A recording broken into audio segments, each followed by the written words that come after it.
വിശുദ്ധമായ റജബിന്റെ അവസാനത്തിലാണ് നാം നിലകൊള്ളുന്നത്. വിശുദ്ധമായ റജബ് മാസത്തിന്റെ മുഴുവൻ നോമ്പുകളും പിടിച്ചു വീട്ടൽ അത് സുന്നത്താണ്.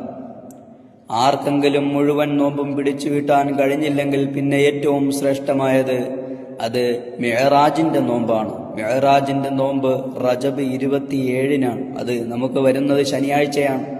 ഇആനത്തു ത്വാലിബീനിൽ കാണാം, ആർക്കെങ്കിലും റജബ് മാസത്തിലെ മുഴുവൻ നോമ്പ് പിടിക്കാൻ കഴിഞ്ഞില്ലെങ്കിൽ പിന്നെ ഏറ്റവും ശ്രേഷ്ഠമായത് മിഅ്റാജിന്റെ നോമ്പാണ്. അത് റജബ് 27-നാണെന്ന് ഇആനത്തു ത്വാലിബീനിൽ നമുക്ക് കാണാൻ കഴിയും. അതുപോലെ വളരെ പുണ്യങ്ങൾ നിറഞ്ഞ, വളരെ ശ്രേഷ്ഠതകൾ നിറഞ്ഞൊരു നോമ്പാണ് മിഅ്റാജിന്റെ നോമ്പ്. അബൂ ഹുറൈറ റളിയല്ലാഹുവിൽ നിവേദനം, ഇമാം ബൈഹഖി റളിയല്ലാഹു തന്റെ ഫളായിലുൽ ഔഖാത്തിൽ രേഖപ്പെടുത്തുന്നു, ഉദ്ധരിക്കുന്നു: മൻ സാമ യൗമ സബഇൻ വഇശ്രീന മിൻ റജബ്, ആരെങ്കിലും റജബ് 27 നോമ്പ് അനുഷ്ഠിച്ചാൽ കതവല്ലാഹു ലഹു സിയാമ 60 ശഹ്റാ, 60 മാസത്തെ നോമ്പിന്റെ പ്രതിഫലം അല്ലാഹു തആല അവന് രേഖപ്പെടുത്തുമെന്ന് ഇമാം ബൈഹഖി റളിയല്ലാഹു തന്റെ ഫളായിലുൽ ഔഖാത്തിൽ രേഖപ്പെടുത്തുന്നതായിട്ട് നമുക്ക് കാണാൻ കഴിയും. അതുപോലെ തന്നെയാണ് ഇമാം ഗസ്സാലി റഹിമഹുല്ലാഹ്, എല്ലാവരും അംഗീകരിക്കപ്പെടുന്ന ഒരു പണ്ഡിതനാണ് ഇമാം ഗസ്സാലി റളിയല്ലാഹു അൻഹു.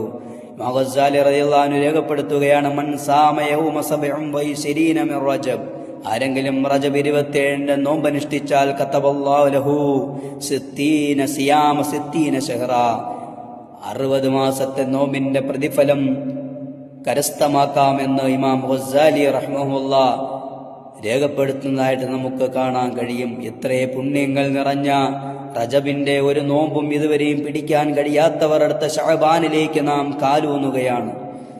വിശുദ്ധമായ ശഅബാൻ കഴിഞ്ഞാൽ പിന്നെ റമദാനിലേക്ക് നാം എത്തിച്ചേരേണ്ടവരാണ്. അതിനുവേണ്ടി പ്രാർത്ഥിച്ചു കൊണ്ടിരിക്കുന്നവരാണ് നാം ഓരോരുത്തരും. അതുകൊണ്ട് ആർക്കെങ്കിലും റജബിന്റെ മുഴുവൻ നോമ്പ് പിടിക്കാൻ കഴിഞ്ഞിട്ടില്ലെങ്കിൽ, പ്രിയമുള്ളവരെ, ഈ വരുന്ന ശനിയാഴ്ച റജബ് 27 മിഅ്റാജിന്റെ നോമ്പാണ്. വളരെ പുണ്യങ്ങൾ നിറഞ്ഞ, പ്രതിഫലങ്ങൾ നിറഞ്ഞ ഒരു നോമ്പാണ്. 60 മാസത്തെ നോമ്പിന്റെ പ്രതിഫലം കരസ്ഥമാക്കാമെന്ന് പണ്ഡിതന്മാർ നമുക്ക് പറഞ്ഞ് മനസ്സിലാക്കി തരികയാണ്. അതുകൊണ്ട് വിശുദ്ധമായ റജബിന്റെ മിഅ്റാജിന്റെ നോമ്പ് എല്ലാവരും പിടിച്ചു വീട്ടാൻ തയ്യാറാവുക.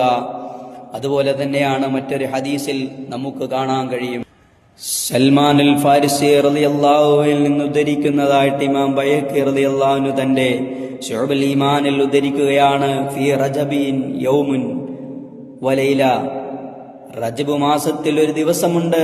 മൻ സാമ ദാലിക്കൽ യൗം, ആ ദിവസം ആരെങ്കിലും ഒരു നോമ്പ് പിടിച്ചാൽ വഖാമ തിൽക്കൽ ലൈലത കാന കമൻ സാമ മിഅത സനതിൻ വഖാമ മിഅത സന, ആരെങ്കിലും ഒരു നോമ്പ് പിടിച്ചാൽ, ആ രാത്രിയിൽ ആരെങ്കിലും നിന്ന് നിസ്കരിച്ചാൽ, കാന കമൻ സാമ മിഅത സനതിൻ വഖാമ മിഅത സന വഹുവ ലിസലാസതി ബഖിയതി മിൻ റജബ്,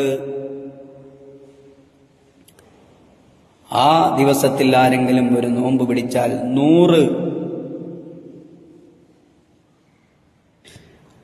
ആ ദിവസത്തിൽ ആരെങ്കിലും ഒരു നോമ്പ് അനുഷ്ഠിച്ചാൽ കാന കമൻ സാമ മിഅത സന, 100 വർഷം നോമ്പനുഷ്ഠിച്ചവനെ പോലെയാണ്. വഖാമ മിഅത സന, 100 വർഷം രാത്രിയിൽ നിന്ന് നിസ്കരിച്ചവനെ പോലെയാണ് എന്ന് ഇമാം ബൈഹഖി റളിയല്ലാഹു അൻഹു ഉദ്ധരിച്ചിട്ട് പറയുകയാണ്. അത് റജബിന്റെ 3 ദിവസങ്ങൾ ബാക്കിയുള്ളപ്പോഴാണ്, അതായത് റജബ് 27-നാണ് എന്ന് അബൂ ഹുറൈറ റളിയല്ലാഹു സൽമാനുൽ ഫാരിസി റളിയല്ലാഹുവിൽ നിന്ന് ഉദ്ധരിക്കുന്നതായിട്ട് ഇമാം ബൈഹഖി റളിയല്ലാഹു അൻഹു രേഖപ്പെടുത്തുകയാണ്.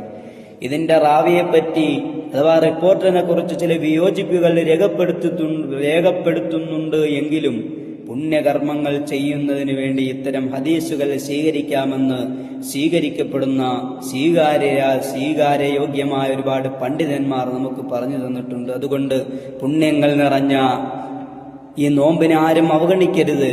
കാരണം നമ്മുടെ ഇടയിൽ ഇന്ന് ഒരുപാട് ആളുകൾ ആ നോമ്പ് പിടിക്കുന്നത് ശരിയല്ല, നോമ്പ് തെറ്റാണ്, അത് പിടിക്കുന്നത് ബിദ്അത്താണ് എന്ന് നമ്മുടെ മുമ്പിൽ പറഞ്ഞ് പരത്തിക്കൊണ്ടിരിക്കുകയാണ്. പ്രിയമുള്ളവരെ, ഇത്രയേറെ പുണ്യങ്ങൾ നിറഞ്ഞ ശുദ്ധമായ നോമ്പിനെ ആരും അവഗണിക്കാതിരിക്കുക. 60 മാസം നോമ്പ് പിടിച്ചതിന്റെ പ്രതിഫലമാണ് റജബ് 27 അഥവാ മിഅ്റാജിന്റെ നോമ്പിനുള്ളത് എന്ന് ഉലമാക്കൾ സ്വീകാര്യയോഗ്യമായ പണ്ഡിതന്മാർ അവരുടെ ഗ്രന്ഥങ്ങളിലൂടെ നമുക്ക് മനസ്സിലാക്കി തരികയാണ്. മാത്രമല്ല, ആർക്കെങ്കിലും റജബിന്റെ മുഴുവൻ നോമ്പ് അനുഷ്ഠിക്കാൻ കഴിയാത്തവർക്ക് റജബ് 27 മിഅ്റാജിന്റെ നോമ്പാണ് ശ്രേഷ്ഠമെന്ന് ഫുഖഹാക്കളും നമുക്ക് പറഞ്ഞ് മനസ്സിലാക്കി തരുന്നു. കാര്യങ്ങൾ മനസ്സിലാക്കി അമൽ ചെയ്യാൻ അള്ളാഹു നമുക്ക് തൗഫീഖ് നൽകി അനുഗ്രഹിക്കുമാറാകട്ടെ.